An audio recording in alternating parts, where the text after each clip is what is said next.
Studio ప్రేక్షకులందరికీ నమస్కారం. మనం ప్రస్తుతం సోమాజిగూడలోని అయ్యప్ప స్వామి దేవాలయంలో ఉన్నాం. సహజంగా అయ్యప్ప స్వామి దేవాలయాలు చాలా తక్కువగా ఉంటాయి, కానీ ఈ దేవాలయం గురించి చెప్పాలంటే చాలా ప్రత్యేకతలు ఉన్నాయి. ఈ దేవాలయం పురాతనమైన దేవాలయమే కాకుండా ఇక్కడ మహిమల గురించి భక్తులు చాలా చెప్తూ ఉంటారు. ఇక్కడ అయ్యప్ప స్వామిని దర్శించుకుంటే తప్పకుండా ఆ స్వామి అనుగ్రహానికి పాత్రులం అవుతామనేది భక్తుల నమ్మకం.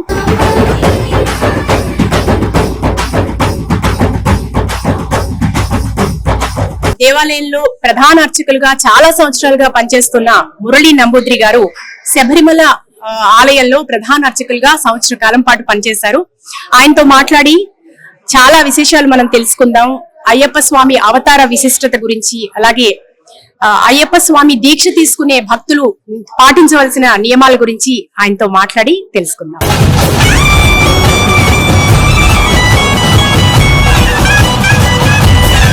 స్వామి నమస్కారం. స్వామియే శరణమయ్యప్ప.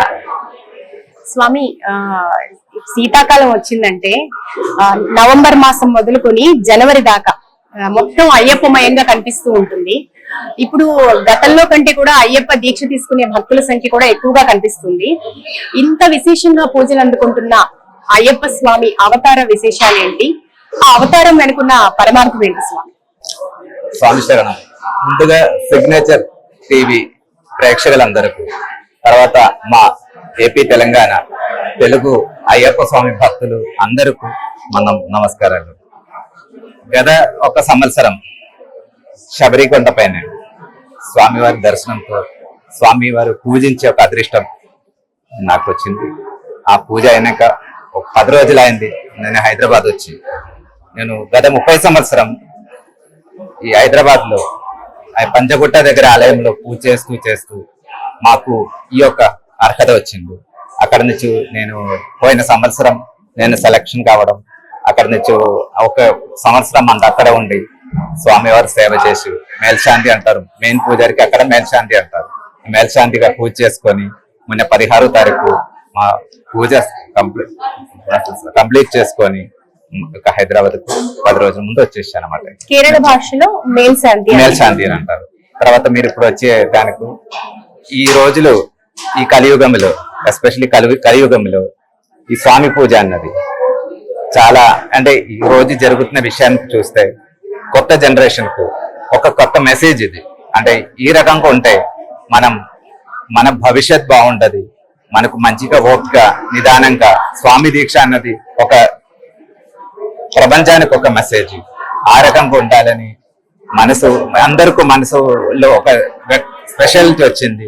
అప్పుడు నుంచి ఇవన్నీ మొదలైపోయినాయి అన్నమాట. అలాగే ఇప్పుడు అయ్యప్ప దీక్ష తీసుకున్న దగ్గర నుంచి కఠినమైన నియమాలు పాటించడము, స్వామి దర్శనం వరకు కూడా చాలా కష్టంగా ఉంటుంది ఈ సాధన అంతా కూడా. అసలు ముందు దీక్ష తీసుకునే భక్తులు మానసికంగా ఎట్లా సన్నద్ధం కావాలంటారు స్వామి? స్వామి దీక్ష భక్తులందరూ ముందుగా 41 దినం, ఈ దీక్షా పీరియడ్ 41 దినం ఉంది మినిమం, మాక్సిమం ఎంతైనా చేయొచ్చు, తప్పేం లేదు. ఈ 41 దీక్ష చేసే ముందు మానసికంగా తయారైపోవాలి.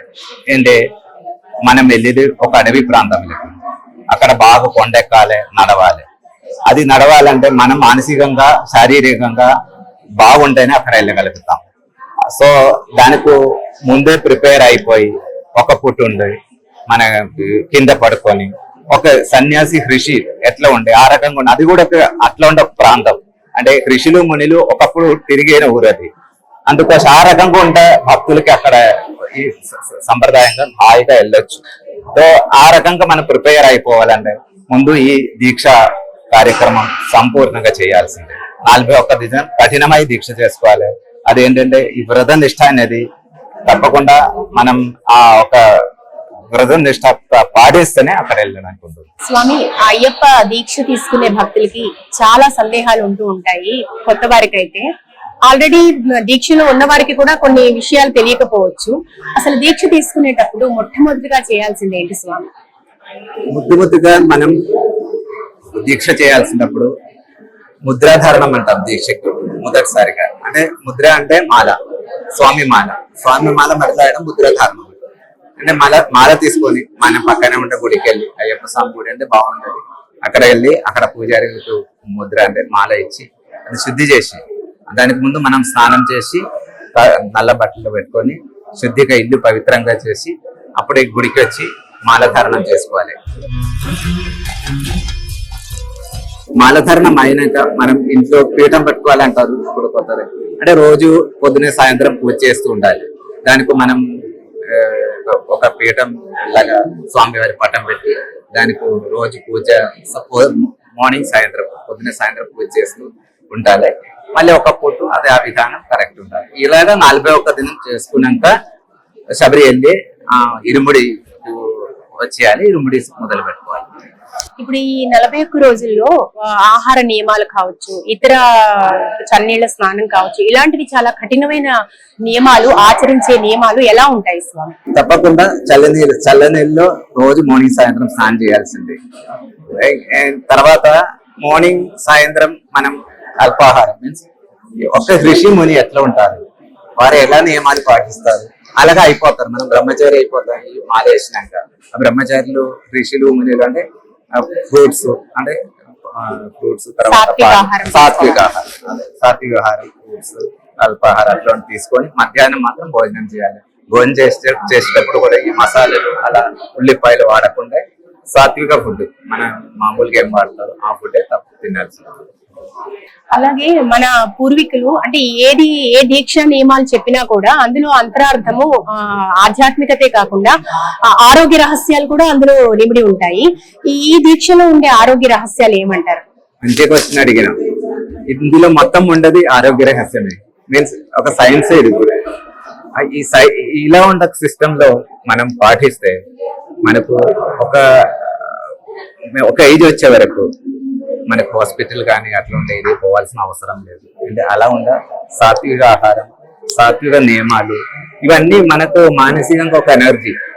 అలాగా శరీరానికి ఏం కావాలి అలా ఉండ వస్తలే మనం ఈ టైంలో మనం ఫుడ్ కానీ మన నియమ నిష్టాలు కానీ అలా ఇలా పాటిస్తూ ఉంటే మనకు ఒక మానసికంగా ఒక శక్తి తప్పకుండా వస్తుంది.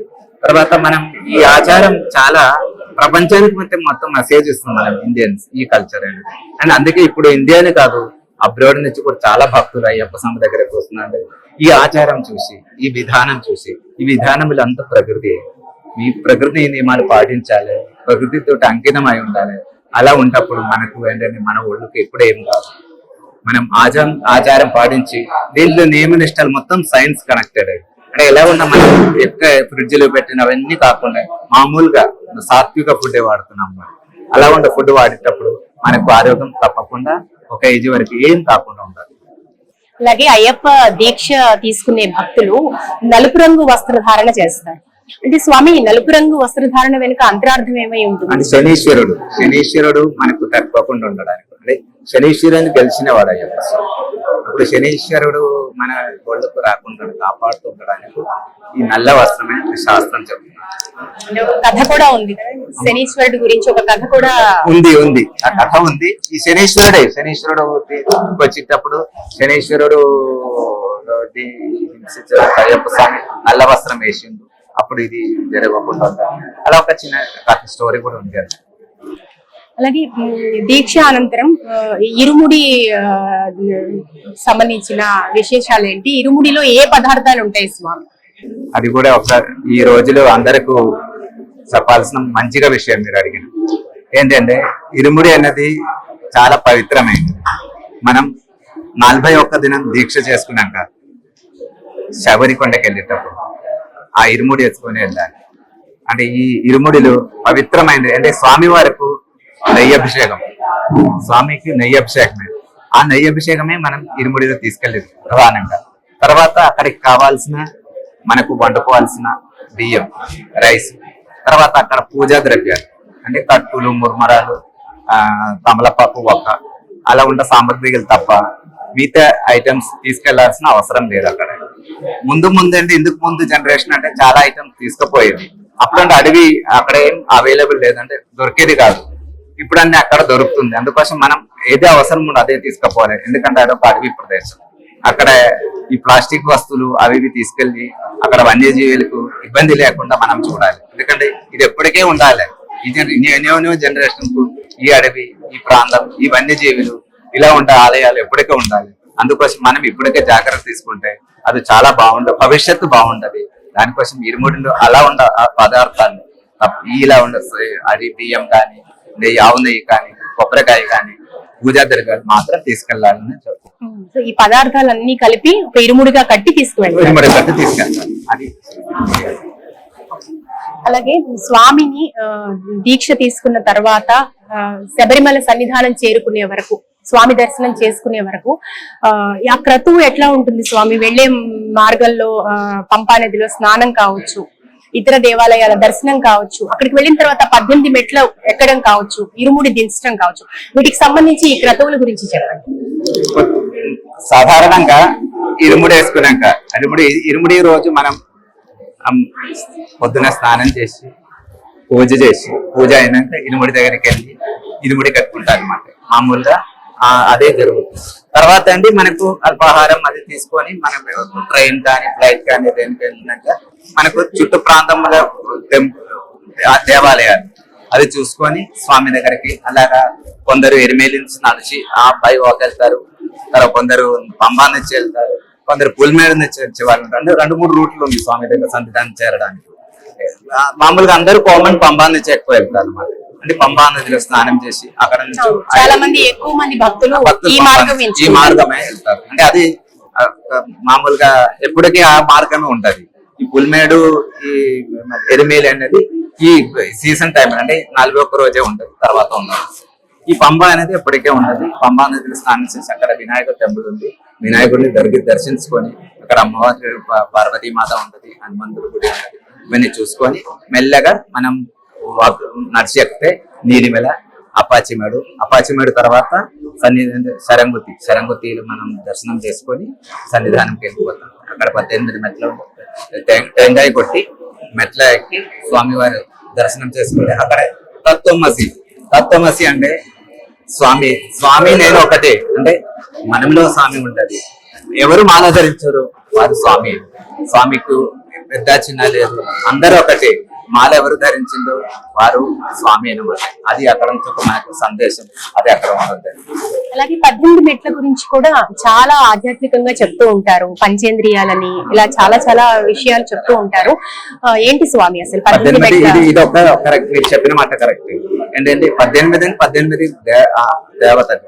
దేవతలు పూజించుకొని 18 మెట్ల 18 అంటే గీతాలు 18 అధ్యాయాలు అలా ఆధ్యాత్మికంగా చాలా కనెక్షన్ ఉంది ఈ 18 మెట్లకి.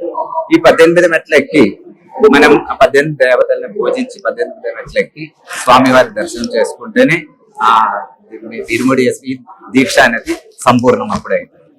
అలాగే స్వామి వారికి ఒక కాళ్ళ దగ్గర ఒక బెల్ట్ లాగా కట్టి ఉంటుంది. ఏంటి స్వామి ఆ బెల్ట్ కి సంబంధించిన విశిష్టత ఏంటి? అది ఒక ఆసనం. అది ముందు నుంచి అదే ఆ స్వామి అలాగనే కూర్చున్నారు అక్కడ శబరికొండని గెలిచేటప్పుడు స్వామి ఈ రూపంలో కూర్చొని గెలిచారు. అందుకే ఆ రూపం ఎప్పుడు కూడా పూజిస్తున్నాము. ఈ రూపంలో కూర్చొని ఈ పట్టబంధంతో స్వామి అక్కడ ఉన్నాను తెలిసింది. అక్కడ దానికి ఆ రూపం తెచ్చి అప్పటి నుంచి అదే రూపంలో పూజలు అయిపోయింది. అలాగే మకర జ్యోతి దర్శనం అనేది అయ్యప్ప భక్తులకి అదొక చాలా విశేషంగా ఎదురు చూస్తూ ఉంటారు. మకర జ్యోతి నుంచి జ్ఞానం అందుతుంది అని అయ్యప్ప భక్తులు భావిస్తూ ఉంటారు. ఎటువంటి జ్ఞానం మకర జ్యోతి నుంచి అందుతుంది స్వామి అయ్యప్ప భక్తులకి?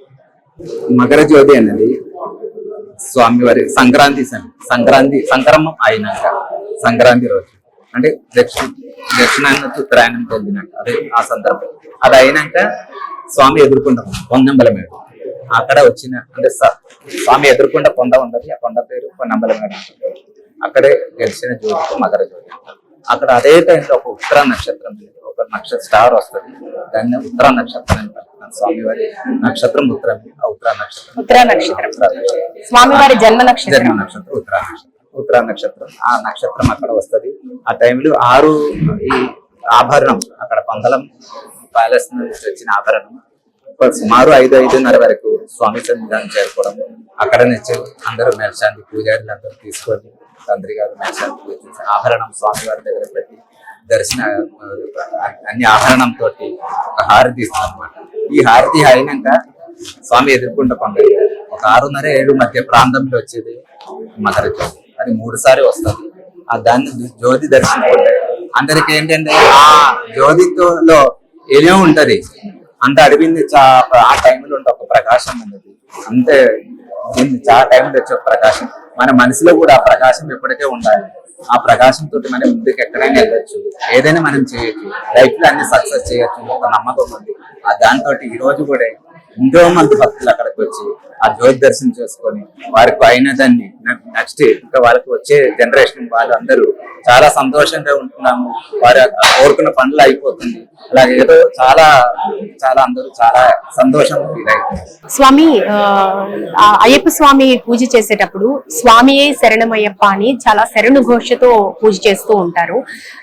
ఈ ఈ మంత్రం యొక్క విశిష్టత ఏంటి స్వామి చెప్పండి. స్వామి అయ్యప్ప, స్వామి అయ్యప్ప, అయ్యప్ప అదేనమాట. అయ్యప్ప అయ్యప్ప స్వామి శరణ అంటే అది ఒక స్వామి అడవిలో ఉంటది. ఇప్పుడు చాలా భారీగా చెప్తే ఒక్కప్పుడు ఏంటంటే ఈ జీవులు జంతువులు అన్ని పారిపోతుండదు. మీకు ఒక ఎగ్జాంపుల్ చెప్తాను. గత ఒక 5-6 సంవత్సరం క్రితం ఇక్కడ నుంచి ఒక గ్రూపు శబరికి వెళ్ళి వస్తూ ఉంటాయి. వారు పుల్మేడ్ రోడ్ అని ఒకటి ఉంటది. ఆ పుల్మేడ్ రోడ్ లో వారు ప్రయాణం స్టార్ట్ చేశారు. అంటే సంక్రాంతి అయినాకనే వాళ్ళు ఈ రూట్ లో వెళ్ళి వస్తూ ఉంటాయి. ఇలా చాలా నడవాలి. అది పుల్మేడ్ రూట్ అంటే దాదాపు ఒక 3 అవర్స్ మినిమం నడవాలి. కొంచెం 16-17 కిలోమీటర్ రూట్ ఉంటది. అలా నడుస్తుంటే 3 గంటలకు మొదలైతే 6-6:30 అయినా దారిలో ఎవరు కనిపిస్తలేదు. వారికి ఎవ్వరూ కనిపిస్తలేదు. చిన్నగా చీకట వచ్చేస్తుంది. వారిలో భయం వచ్చేసింది. ఎలా ముందుకు వెళ్తే ఏంటి ఎట్లా ఉంది. గట్టిగా శరణఘోషం, స్వామి అయ్యప్ప స్వామి అయ్యప్ప చెప్తూ ఉంటే కొంచెం ఇలా ముందుకు వెళ్తుంటే అక్కడ దూరం నుంచి ఈ శరణఘోషం విని అక్కడ వనపాలకులు అంటే ఫారెస్టర్స్ ఉన్నారు. వారు టార్చ్ లైట్ పెట్టి స్వామి రండి తొందరగా రండి అని చెప్పి వీళ్ళని పిలిచారు. పిలిచి లోపలికి వెళ్ళి చూస్తే అవతల పక్క వాళ్ళు టార్చ్ లైట్ చూపించి చెప్తారు మొత్తం ఏనుగులే కదా. అంటే ఈ శరణఘోషంతో అయ్యప్ప స్వామి వారిని కాపాడింది. అంటే మొత్తం ముందుకు వెళ్తే ఇంకా మొత్తం ఏనుగే. అక్కడ ఆ రోజు వారిని అక్కడ కూర్చోబెట్టి ఈ ఏనుగులని పోయినాక నెక్స్ట్ డే మార్నింగ్ తెల్లారి 7:30 మళ్ళీ బయలుదేరి వారి ఇంటికి చేరుకున్నాను అనమాట. ఈ శరణఘోషం యొక్క పవిత్రత అంటే మనం ఒక్క రకంగా మన కాపాడుతూ ఉంటది. ఆ శరణఘోషం మర్చిపోలేని ఒక ఇది. అక్కడ మన ఎంత మాత్రం గట్టిగా శరణఘోషం చెప్తే అది ఆ ఏరియా అంతా వినిపిస్తూ ఉండదు. ఏ జీవులైనా దూరం అయిపోతుంది అన్నమాట. సో మొత్తం మీద చివరిగా ఈ దీక్షతో మానవాళికి ఎటువంటి సందేశం ఇచ్చినట్టు అవుతుంది స్వామి? కాకుండా ఇదొక సద్భావన, మనుషులు ఎలా ఉండాలి, ఏ రకంగా ఉండాలి, నిష్ఫలంగా ఎలా ఉండాలి, ఏ రకంగా భావిస్తుండాలి. మానవ జన్మములు మనకు ఈ ప్రపంచములు కొన్ని రోజు ఈ రూపంలో భగవంతుడు ఇచ్చేది. దాన్ని ఏ రకంగా ఉపయోగించుకోవాలి, ఏ రకంగా మంచిగా ఉండాలని ఒక మెసేజ్ అయ్యప్ప స్వామి ఇస్తున్నారు అనమాట. ఈ మెసేజ్ తోటి ఏంటంటే అన్ని రకాలు ఉంటాయి. మనకు ఆర్టిఫిషియల్ గా, సైంటిఫిక్, ఎడ్యుకేషన్ గా అన్ని మనకు చాలా మంచిగా అయిపోతారు. దీనికోసం అందరూ అయినంత వరకు కఠిన నిష్ఠతోటి పూజలు చేయండి. మీరందరూ సక్సెస్ అయిపోతారు.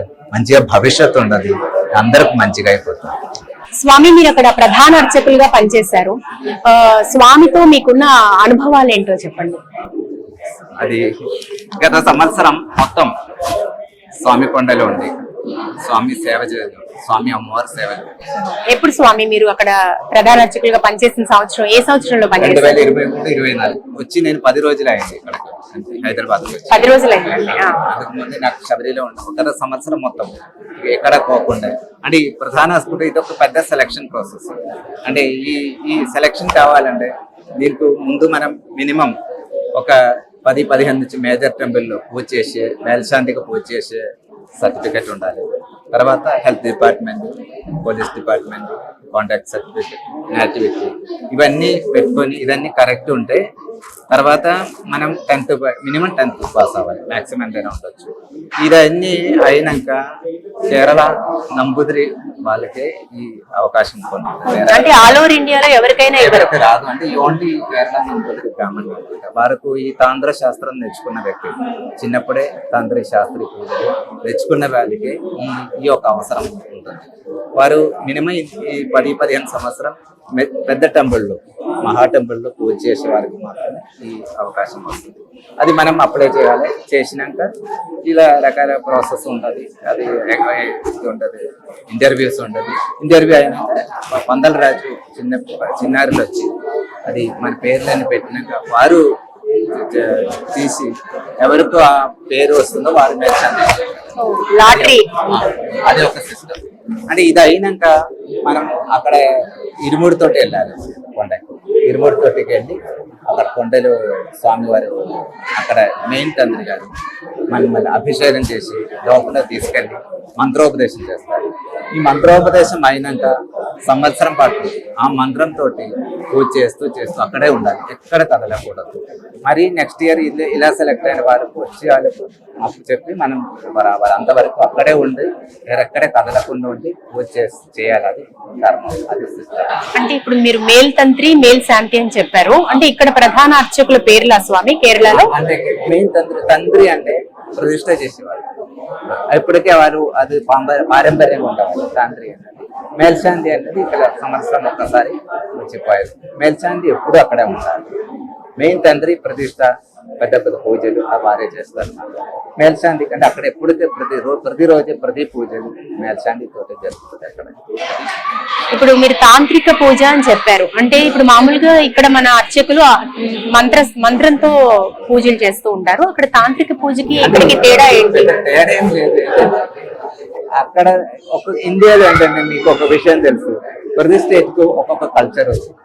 అంటే కేరళలో అంటే ఈ కల్చర్ లో ఉన్న పూజని అక్కడికి అంకితం అయింది. ప్రతి ఒక్క వాళ్ళు ఆ పూజ నేర్చుకొని ఉంటారు. అంటే అందులో మంత్రం కూడా ఉంది, తంత్రశాస్త్రం ఉంది.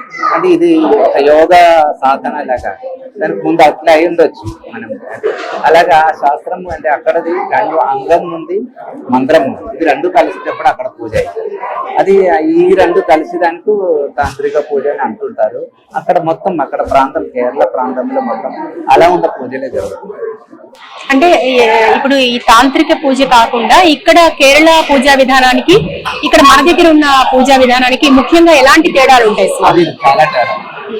అంటే అక్కడే విధానం అనేది అదొక సపరేట్. ఇది వేరే ఆ పూజా విధానములు, పూజా శాస్త్రములు అంటే మంత్రం ఒకటే ఉండొచ్చు, కానీ అక్కడ ఈ విధానం కొంచెం తేడా ఉంది. అంటే అందులో వేరే పూజా విధానం అన్న వరకు అక్కడ పూజ సిస్టమ్ కొంచెం తేడా ఉంది.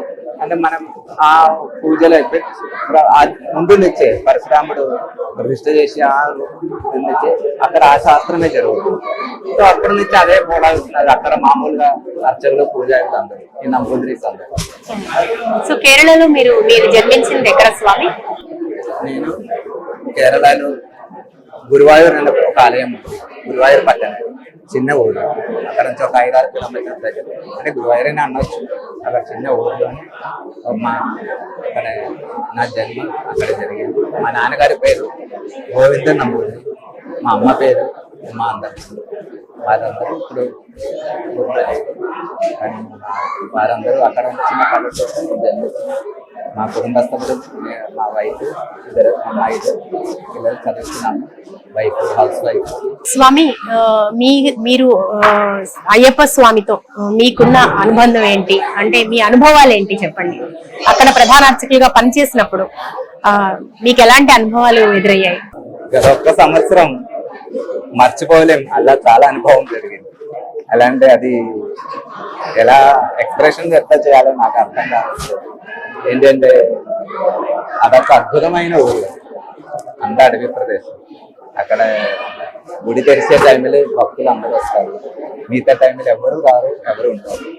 మనకు తప్పదు, 1 year అక్కడ ఉండాల్సిన సిస్టమ్ ఇచ్చారు. ఇదన్నీ నాది కాదు, అయ్యప్ప స్వామి గారు మా తాత ముత్తాతలు చేసే పుణ్యం, వాళ్ళు చేసే పూజకి వచ్చిండొచ్చు. తప్పకుండా ఈ ఏరియాకి ఇది దక్కడం మనం ఈ రాష్ట్రంలో ఉన్న ఒక పూజారికి దొరకడం చాలా అదృష్టమని నేను భావిస్తున్నాను. ఇంకొకటి అక్కడే ప్రతి అంటే వాతావరణం మారుతూ ఉండదు. ఎప్పుడప్పుడు ఒక్కొక్కసారి వర్షం పడుతుంది, ఒక్కొక్కసారి ఎండ ఉంటుంది, ఒక్కొక్కసారి మంచు పడుతుంది, ఒక్కొక్కసారి పోగ ఎక్కువ ఉంటుంది. ఇవన్నీ తట్టుకోవాలి. పోయినా కూడా మనకు ఏ ఇబ్బంది కాదులే అక్కడ వెళ్ళినాక. నేను ఒక విషయం చెప్పాను, నేను అక్కడ వెళ్ళినాక ఒక జ్వరం కానీ ఒక జలుబు కానీ నాకు ఇవన్నీ ఏం కాలేదు. ఇవన్నీ ఉన్నా కూడా నాకు ఏం కాలేదు. ఇంకొకటి వన్యజీవులు వచ్చిపోతూ ఉండదు, ఏనుగు చాలా వస్తుంది, అది అప్పుడప్పుడు రాత్రి టైంలో ఎక్కువ వచ్చిపోతున్నది. తర్వాత ఈ చిన్న చిన్న జీవులు వచ్చి జంతువులు పోతీ ఇవన్నీ ఎప్పుడూ కనిపిస్తూ ఉండదు అక్కడ. అంటే మూసే టైంలో అవన్నీ కనిపిస్తుంటాయి.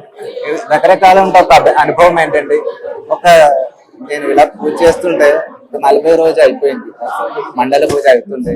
ఒకతను నా దగ్గరకు వచ్చింది, అక్కడ డ్యూటీ చేసిన ఒకతను, స్వామి నాకు ఇక్కడ వచ్చేటప్పుడు గొంతు లేకుండా, నేను ఇక్కడ వచ్చినాక ఇలా ఇక్కడ డ్యూటీలు జాయిన్ అయినాక ఆయన 41 దినం స్వామివారి దర్శనం చేస్తూ నేను ఈరోజు మాట్లాడుతున్నాను, మాతో చేసింది అన్నారు. చాలా సంతోషం. ఇంకొకటి చెప్పాలి, ఒకతను అక్కడ కనిపించే ఒకతను ఆయనకు చేయలేదు. అలా అయ్యప్ప స్వామి రూపం చాలా ఎడం చేయితోటి చాలా మంచిగా నాకు తడితే నాకు తెలియదు, ఎలా స్వామి ప్రభావం వచ్చి నేను ఇలా ఈ బొమ్మలు వేస్తున్నానని చెప్పారు. చాలా అద్భుతంగా అనిపిస్తుంది. నేను కళ్ళారు చూసిన ఆయన చేయడం చాలా కష్టపడి చేస్తున్నా, కానీ అది ఎట్లా అవుతుందంటే ఆ రూపంలో ఒక అయ్యప్ప స్వామి కల ఉన్నట్టు అనిపిస్తుంది. తప్పక ఇంకొకటి ఎక్కడైందంటే అక్కడ అన్ని జీవులు తిరుగుతూ ఉండదు, కానీ అక్కడ స్వామి ఉన్నాయి కదా, ఎక్కడాల్సిన అవసరం లేదు. ప్రతి ఒక్క వాళ్ళని స్వామి చేసుకుంటారు. ఆ ఊరికి వైభవం అదండి చాలా మంచిగా. అక్కడ ఏమైనా కూడా ఎవరికేం కాదు, అక్కడ స్వామి ప్రభావం అక్కడ అన్ని ఉంటది. ఆ కొండ పైన మొత్తం స్వామి ప్రభావం ఉంటది. ఆ ఊర్లో అది తప్పకుండా ఉంది. శబరిమలలో స్వామిని ఒక్కసారి దర్శించుకొని వస్తేనే భక్తులు చాలా పులికించిపోతూ ఉంటారు. అలాంటిది మీకు అక్కడ పనిచేసే అదృష్టం కలగటం, అది అందరికీ దక్కేది కాదు, అది మహద్భాగ్యము. ఏమనిపిస్తుంటుంది స్వామి మీకు? చాలా అద్భుతం. అది నేను ఇందాక చెప్పిన ఒక అద్భుతమే. అది మర్చిపోలేమా ఒక అద్భుతం. అది అక్కడ ఎలా చెప్పాలి నాకు అర్థం కావట్లేదు. అది ఎట్లా ఆ ఎక్స్ప్రెషన్స్ అలా మానసికంగా. ఈ రోజులు నేను గత 30 సంవత్సరం అయ్యప్ప స్వామి పూజ చేస్తూ ప్రతి ఒక్క దినం హరివరాసం పాడి మా అయ్యప్ప స్వామి పడుతుంది. ఈ 31 సంవత్సరం చేసేదానికి ఇచ్చిన ఒక 1 year ఇచ్చే ఒక గిఫ్ట్ లాగా నేను భావిస్తున్నాను స్వామి. ఎందుకంటే చిన్న వయసులో ఇక్కడ పూజ మొదలు పెట్టడం, అక్కడ నుంచి స్వామి వారు ప్రతిరోజు స్వామి పూజ చేస్తుంటారు. ఇలా చేస్తుంటప్పుడు అక్కడికి వెళ్ళినాక స్వామి రూపం చూసినాక ఇంకా మానసికంగా ఎలా అది ఎట్లా అది చెప్పలేని అనుభూతి. స్వామి, చాలా మంది స్వాములు వస్తూ ఉంటారు, ప్రతి సంవత్సరం ఎవరో ఒకరు మాల వేసుకుంటూ ఉంటారు, కానీ కన్య స్వాములు అంటేనే అయ్యప్ప స్వామికి చాలా ఇష్టం అంటారు. ఎందుకని? కారణం ఏంటి? అంటే మొదటిసారి వేసి వాళ్ళ ఏం తెలియ వాళ్ళనే వాళ్ళకి ఎక్కువ స్వామి ఇష్టపడుతుంటారు. మిగతా వాళ్ళంతా సీనియర్స్ అని తెలిసిన వాళ్ళే కదా, నిర్మలమైన మనసు. ఆ మనస్తత్వం వారికి ఏం తెలియదు. వాళ్ళు చాలా సింపుల్ ఉంటారు. వాళ్ళు ఏం చేసినా అది తప్పు కాదు. వాళ్ళకంటే వారిలో స్వామి ఉంటారు. అలా ఉంటుంది. మొదటిసారి వెళ్ళే వాళ్ళు చాలా డౌట్స్ అదే ఉండదు, కానీ అదేం లేదు. అక్కడ స్వామి సంకల్పమే వాళ్ళ మనసులో ఉంటది.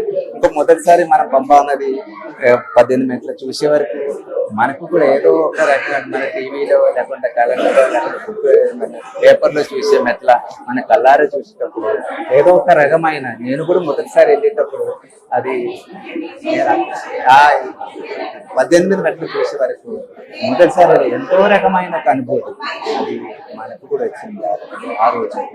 ఇప్పుడు కాదు, ఆ రోజు అలా ప్రతి ఒక్కసారి కొత్తగా వెళ్ళే వారికి అక్కడ వెళ్ళినాక ఒక మానసిక అనుభూతి అది తప్పకుండా ఉండాలి. అదే కనీసం. అలాగే మీరు అమ్మవారి గురించి మాట్లాడితే మాలికాపురం గురించి, మాలికాపురం అమ్మవారి గురించి చెప్పండి స్వామి మీ మాటల్లో. నేను అమ్మవారి సేవ చేసిన తల్లి. అమ్మవారి గురించి చెప్తానండి, అక్కడ మధుర మీనాక్షి సంకల్పం అమ్మవారికి రోజు పొద్దున సాయంత్రం వరకు రకరకాల పూజలు అవుతూ ఉంటాయి పొద్దునే నుంచి సాయంత్రం వరకు. తర్వాత అక్కడ అమ్మ రూపం తల్లి రూపం అక్కడ ప్రతిష్ట. అక్కడ స్వామి అడవి రూపంలో, అడవిలో వనదుర్గ అనుకుంటాను. వనదుర్గ అంటే అడవి ప్రాంతంలో ఉన్న అమ్మవారు వనదుర్గ అనుకుంటాను. అమ్మ రూపంలో అక్కడ ప్రతిష్ట జరిగింది. ఇంకొకటి ఏంటి, పందల రాజవంశీకులు ఎక్కడ ప్రతిష్ట చేస్తే అక్కడ ఒక అమ్మవారి గుడి ఉంటుంది. అంటే పందల రాజవంశీకులకు మధుర మీనాక్షి పూజించి అప్పుడు ఎక్కడ గుడి కడితే అక్కడ అమ్మవారి ప్రతిష్ట ఉంటుంది. ఒక మాతా సంకల్పంలో ఉంటుంది. అది మధుర మీనాక్షి అని అక్కడ సంకల్పం ఉంటా ఒక అమ్మవారిని అక్కడ ప్రతిష్ఠించారు. అక్కడ పొద్దు నుంచి సాయంత్రం వరకు పూజలు జరుగుతూ ఉంటారు. ఎలా ఉండాలి ఆ రూపంగా స్వామివారి సేవలు కానీ అక్కడ అమ్మవారి సేవ జరుగుతూ ఉంటుంది. అలాగే అమ్మవారి గురించి చాలా కథలుగా చెప్తూ ఉంటారు. అంటే ఎవరికి తోచినట్టుగా వాళ్ళు కొన్ని ప్రచారంలో ఉన్నాయి, కానీ అవన్నీ అబద్ధాలు, అవన్నీ తప్పు. నేను కల్లారి చేసిన ఎందుకని స్వామి, ఎందుకని ఇలాంటి ప్రచారాలు జరుగుతాయి? అదండి తెలియక కొందరు ఈ రోజులో అంటే చెప్తున్నారు. కానీ అక్కడ సరంగుతికి వెళ్తే అమ్మవారి దర్శనం అట్లా ఉంటే ఏంటి, అమ్మ స్వరూపం అక్కడ, అక్కడ మాతా రూపం ఎక్కడ ఉంటారు. అక్కడ స్వామివారి ఏంటంటే అమ్మవారి అంటే మధుర మీనాక్షి అమ్మవారి సంకల్పం అక్కడ ఉన్నది. దుర్గమ్మ మధుర మీనాక్షి రూపంలో అక్కడ పూజ జరుగుతుంది. పొద్దున సాయంత్రం అదే రూపంలో పూజలు అవుతున్నది. అది ఈ రోజులు కొందరు తెలియక చేసిన మిస్టేక్ తప్ప వేరేం లేదు. అలాగే అయ్యప్ప స్వామి టెంపుల్ దగ్గరలో వావర్ టెంపుల్ అని ఒక టెంపుల్ ఉంటుంది. చాలా మంది అక్కడ వెళ్ళి నల్ల మిరియాలు ఇచ్చి పూజలు చేస్తుంటారని చెప్తూ ఉంటారు కదా స్వామి, ఏంటి ఆ వావర్ టెంపుల్ విశిష్టత? వావర్ టెంపుల్ ఈ మధ్యలో కొంచెం చెప్తున్నారు ఎక్కడ, కానీ ముందు ఇచ్చారు ఒక సిస్టమ్. వావర్ దగ్గర పోవడం అంటే పురాణం నుంచి అయ్యప్ప స్వామికి వావర్ పోవడం అందరూ చెప్తున్నారు. అంటే దీని పురాణంలో అప్పుడు ఉందా లేదా అది మనకు యుగంలో ఎప్పుడు జరిగేది తెలియదు. కానీ మనకు ఒక ఏజ్ వచ్చి శాస్త్రం వచ్చేటప్పుడు ఇది అక్కడ అంటే అక్కడ వావర్ స్వామి పూజలు ఏమి ఉండవు. అందుకంటే ఇలా ఉంటది అక్కడ, అంటే అలా ఉన్న పూజలు ఎక్కడ ఉండవు. దానికోసం మిరియాలు అది అన్ని అక్కడ సమర్పిస్తుంటారు. వాళ్ళు అదే చూసుకొని పూజ చేసి ఇస్తూ ఉంటారు. అదే అక్కడ జరిగేది. సో అంటే ఈ భక్తులందరూ కూడా ఖచ్చితంగా అక్కడ దర్శనం చేసుకుంటారు. చాలా మట్టుకు వెళ్తుంటారు. అంటే ఈ మధ్యలో కొందరు అటు ఇటు వెళ్తున్నా, కానీ చాలా మట్టుకు ముందు ఇచ్చేది ఒక సిస్టమ్. ఫ్రమ్ ద బిగినింగ్ నుంచి వావర్ స్వామి దర్శనం చేసుకుని అయ్యప్ప స్వామి దర్శనం చేస్తుంటారు మామూలుగా అందరూ తప్ప. అది అట్లనే ఉండదు, ఇప్పుడు కూడా అదే నడుస్తుంది. అలాగే ఈ దేవాలయం గురించి మనం మాట్లాడుకుంటే ఇక్కడ సోమాజిగూడ దేవాలయము, ఈ దేవాలయంలో మీరు ఎన్ని సంవత్సరాలుగా పనిచేస్తున్నారు స్వామి? నేను గత 31 సంవత్సరం క్రితం 31 సంవత్సరాలుగా ఈ దేవాలయం ప్రతిష్ట అయింది. ఆ ప్రతిష్ట టైంలో మెయిన్ తండ్రి గారితో నేను ఈ గుడికి రావడం జరిగింది. అక్కడ నుంచి నేను ఆ తండ్రి వారి ప్రతిష్ట అయినాక మాకు మంత్రోపదేశం చేసి మాకు దీక్ష అనేది మేల్శాంతి ఇక్కడ చేశారు. అప్పుడు నుంచి ఈ టెంపుల్ నేను మేల్శాంతిగా ఉంటే మాకు శబరిలో పూజ చేసి అదృష్టం ఇచ్చారు. అలాగే ఈ దేవాలయం కూడా చాలా మహిమాన్వితమైందని చెప్తుంటారు. స్వామిని చూసాము, స్వామిని దర్శనం చేసుకుంటే శబరిమలలో దర్శనం చేసుకున్నట్టుగానే ఉంది. ఏంటి స్వామి ఈ దేవాలయ మహత్యం ఏంటి? ఇక్కడ మహిమలు ఎట్లా ఉంటాయి? భక్తులు ఎట్లా భావిస్తుంటారు? ఈ దేవాలయం కరెక్ట్ గా చెప్తే చాలా పవిత్ర పవర్ఫుల్ దేవాలయం. ఎందుకంటే చాలా పూజలు రోజు అవుతుంది. సీజన్ లేదు, అన్సీజన్ లేదు, ఎప్పుడు పూజ అయితే పవర్ చాలా ఎక్కువ ఉంటుంది దేవాలయం. టిపికల్ కేరళ శాస్త్రం, వేరే ఏం లేదు ఇక్కడ. కేరళ సంప్రదాయంలో జరుగుతాయి పూజలు. కేరళ సంప్రదాయం, కేరళ శాస్త్రం కానీ ఇక్కడ పూజ అవుతుంది. పొద్దున్న నుంచి సాయంత్రం వరకు శబరిలో వల్ల ఏ రకంగా పూజ అవుతుందో అదే విధానం, అదే పూజలు ఇప్పుడు కూడా ఇక్కడ జరుగుతుంది. ప్రతి ఒక్కరు భక్తులకు ఎలా కావాలి, ఏ రకం కావాలి, స్వామి దర్శనానికి, స్వామి పూజలకు ఎలా చేయాలంటే తప్పకుండా ఇక్కడ అన్ని వసతులు ఉంటుంది. అందరూ వచ్చి దర్శనం చేసుకొని వారి కోరికలు తెచ్చుకొని వచ్చి సో ఇక్కడ భక్తులు అంటే ఈ దర్శనం చేసుకున్న భక్తులు అంటే వారి జీవితంలో ఏదైనా మార్పు జరిగిందని చెప్తుంటారా స్వామి? చాలా మంది, అది ఎంతో మంది ఇక్కడ వచ్చి 90% 90% భక్తులు నాకు పర్సనల్ వారి జీవితం లైఫ్ ఎలా మారిపోయిందని చెప్పలేము. అంత మాత్రం చాలా చాలా మార్పు వచ్చేసింది. అరే మళ్ళీ మళ్ళీ ఎక్కువ ఈ గుడికి వస్తున్నాము, దర్శనం చేస్తున్నాము, అందరూ ఏం జరగాలి నా కోరుకు స్వామి చేపిస్తున్నారు అన్నమాట ఇక్కడ. అలాగే శబరిమలకి వెళ్ళేవారు, మాల ధారణ చేసేవారు, ఇరుముడి కట్టుకునేవారు కూడా ఇక్కడ చాలా మంది కనిపిస్తున్నారు. చాలా మంది కనిపిస్తారు. ఎందుకంటే ఇది శాస్త్రోక్తంగా అంటే సంప్రదాయంగా జరిగే ఒక గుడి. ఎప్పటికీ ఇది ఇక్కడ ఇట్లే ఉంది. ఇక్కడ విధానాలు, పూజలు, ద్రవ్యాలు ఇవన్నీ శబరి నుంచి వస్తుంది, కేరళ నుంచి వస్తుంది అండి. ఇక్కడ పర్చేస్ చేసి అక్కడ నుంచి వచ్చి అదే విధానంగా ఇక్కడ అదే అయ్యగారు అదే పూజారి ఇక్కడ పూజ చేస్తున్నారు. దానికి ఈ రకంగా ఈ రోజు గుడి ఇట్లా ఉంటుంది. మీరు చూసినట్టు ఇక్కడ దీపాలు, అలా విధానాలు, ఇదన్నీ కేరళ నుంచి వచ్చి ఆ పద్ధతిగా అదే విధానంగా చేసే ఒక తమ్ముడు. అంటే చాలా మంది భక్తులు ఇక్కడ తరలి వస్తున్నాము, వారు పూజలు చేస్తున్నారు, వారి సంతోషంగా పూజ అయిపోయి వారి కోరికలు తీర్చుకుని వెళ్తున్నాము. అదొక చాలా సంతోషమైన విషయం. ఇప్పుడు మాలధారణ చేసినప్పుడు మధ్యలో ఏదైనా ఇబ్బంది వస్తుంది, ఇంట్లో ఏదైనా ఎవరైనా చనిపోవడం కావచ్చు, ఏదైనా అంటు కావచ్చు, అలాంటప్పుడు మరి ఎట్లా స్వామి, ఎట్లా ఆ దీక్ష విరమించుకోవడమేనా? ఇంకా తప్పకుండా మాల తీయాల్సిందే. ఒక అంటు ఉన్నప్పుడు మాల వేసుకోకూడదు శాస్త్రం. అంటే ఆయన ఒక బ్రహ్మచారి కానీ ఉండొచ్చు, కానీ ఆ టైంలో ఇప్పుడు ఏంటంటే ఈ జనరేషన్ ఇట్లా ఉంటుంది కదా, మన అండు గుడ్డు ఉన్నప్పుడు ఏ గుడికి వెళ్ళకూడదు, స్వామి దర్శనం చేయకూడదు అంటారు కదా. ఆ టైంలో మనం మాల తీసుకొని తర్వాత అండు అయినాక అంటే మనకు టైం ఉంటే తప్పకుండా మళ్ళీ మాల వేసుకొని, మనం దూరం అంటే మనం మళ్ళీ మాల వేసుకొని పోవచ్చు, తప్పేం లేదు. ఇప్పుడు ఈ ఇంతటి కఠిన నియమాలు పాటించేటప్పుడు తెలుసో తెలియకుండా ఏదో ఒక తప్పు జరిగే అవకాశం ఉంది. అటువంటప్పుడు ఎట్లా స్వామి? ఏం పర్వాలేదు, తెలియక ఏం తప్పు చేసినా ఏం కాదు, తెలిసి చేయకూడదు అంతే. తెలియక ఎన్నో తప్పులు, మనిషే కదా, తప్పులు జరుగుతూ ఉంటాయి. కానీ అదన్నీ క్షమించి స్వామి వారు క్షమిస్తారు, పెద్ద సమస్య ఏం కాదు. అది తెలిసి మనం ఏ మాత్రం తప్పు చేయకుండా నిష్కలంగా స్వామి మనసులో పెట్టుకొని మీరు పూజ చేయండి. మీరు ఏమనుకుంటే అలా అయిపోతుంది, తప్పు కాదు. దానికి ఒక ఎగ్జాంపుల్ నేను, ఎందుకంటే గత సంవత్సరాలన్నీ ఏం పట్టించుకోకుండా ఒక స్వామి వారిని కలుసుకొని నేను ఈరోజు ఇక్కడే పూజ చేసిన దానికి వచ్చిన ఒక పెద్ద గిఫ్ట్, పెద్దదే అక్కడ షబీలో పూజ చేయడం. ఇలా అందరికీ నేను ఒకటే చెప్తాను, సంతోషంగా మంచిగా 41 దినం దీక్ష చేసుకోవాలి, పవిత్రంగా పూజ చేసి మంచిగా ఇరుముడి కట్టి చదువు దర్శనం చేయాలి.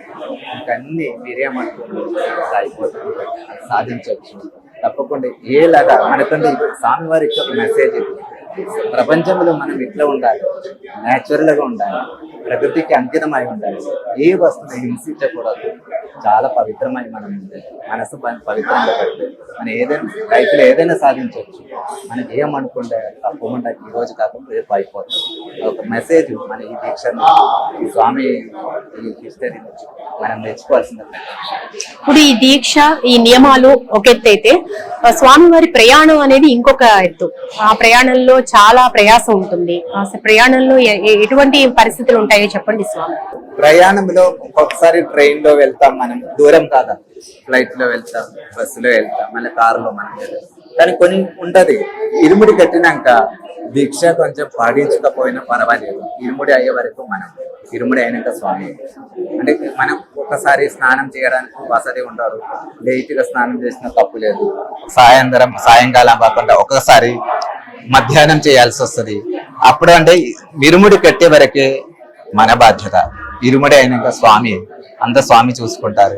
ప్రయాణం చేసేటప్పుడు ఒక్కొక్కసారి మనకు అన్ని కుదరదు, కానీ అదేం తప్పు లేదు. అక్కడ స్వామి ఇరుముడి చూపించే వరకు మనకు ఎట్లా చెల్లినా పర్వాలేదు. ఇరుముడి అయినాక, ఇరుముడి అయ్యే వరకు మనం తప్పకుండా ఈ నిష్ఠా నియమాలు తప్పకుండా సమయం పాటిస్తూ ఉండాలి. సో కొద్దిగా నియమాలు అటు ఇటు ఉన్నా కూడా మనశుద్ధి అనేది చాలా ముఖ్యం అంట. చాలా ముఖ్యం. అది ఎప్పటికైనా కానీ మనస్తత్వం అది చాలా, అది ఏ రకంగా ఎంత మంచిగా ఉండో అంత పవిత్రం ఈ దీక్ష. శబరిమలలో మేల్శాంతిగా పనిచేసిన ప్రధాన అర్చకులుగా మీరు అయ్యప్ప భక్తులకి ఏం చెప్తారు? తప్పకుండా నియమ నిష్ఠతోటి 41 దినం దీక్ష చేసుకొని అందరూ శబరికి వెళ్ళండి. అక్కడ తత్వసి మనమే అయ్యప్ప స్వామి మనలో ఉన్నాము. ఈ యొక్క సందేశం అందరూ మంచిగా సంతోషంగా పూజ చేయండి, మనస్ఫూర్తిగా చేయండి, అంత భేద భావం లేకుండా చేయండి. మంచిగా మీకు అన్ని మీ కోరికలన్నీ స్వామి చూసుకుంటారు, స్వామి చేసి పెడతారు.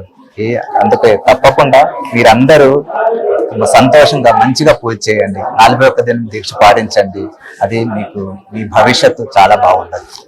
స్వామి చాలా విషయాలు చెప్పారు. మీరు చాలా స్వామివారి మహిమలు చెప్పారు, మీ అనుభవాలు చెప్పారు. నిజంగా అక్కడ ప్రధాన అర్చకులుగా పనిచేసే అవకాశం మీకు రావడం నిజంగా మేమంతా చేసుకున్న అదృష్టం. తెలుగు రాష్ట్రాల్లో ప్రజలుగా మేము చేసుకున్న అదృష్టం.